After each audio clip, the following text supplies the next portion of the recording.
Hi, Claire. How are you? Hi, Oliver. I'm doing really well. How about you? Can't complain. Oh, here's some exciting news you may not have heard yet. We are on track to meet our goal for the quarter. I just got the email. That's great news. It's good to hear the team is doing so well. Yes, indeed. As you know, I've been making an effort to improve my focus on coaching in hopes of being a better support to you. So I'm glad we had the chance to sit down together.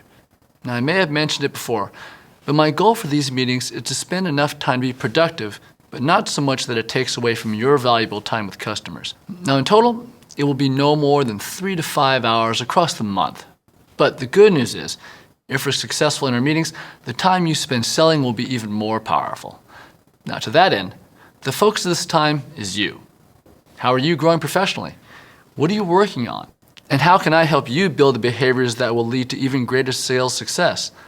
This is all about growth opportunities and skill development, not about performance review. So I encourage you to be open and candid with me throughout these conversations. And I'll do the same. Sound good?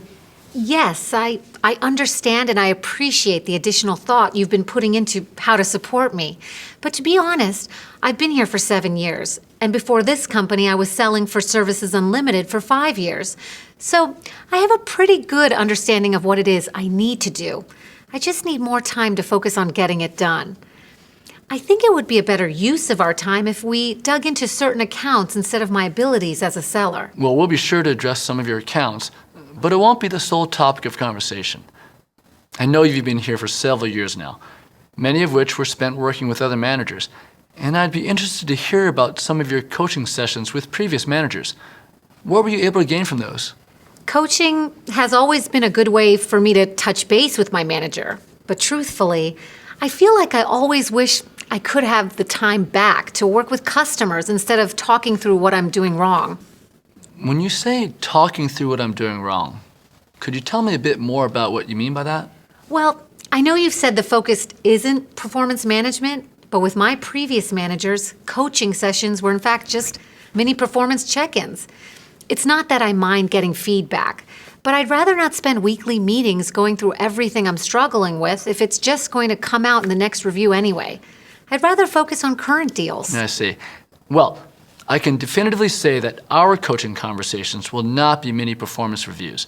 Now, certainly, skills that you're working on in our coaching sessions may come up in performance reviews if you continue to struggle with them for months without progress.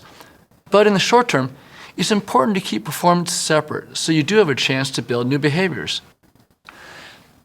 Let me also be clear that the purpose of these meetings is definitely not to question your competence or ability as a seller. You're a strong seller, and I want to invest in your continued development and success. So let's continue our conversation and see what progress we're able to make. What are your thoughts on that? Okay, that sounds fine. I guess I can give it a try. Good. So I would like to make sure we come back to some of the discussions on teaching we had last week. But before we get into that, what items would you like to make sure we discuss?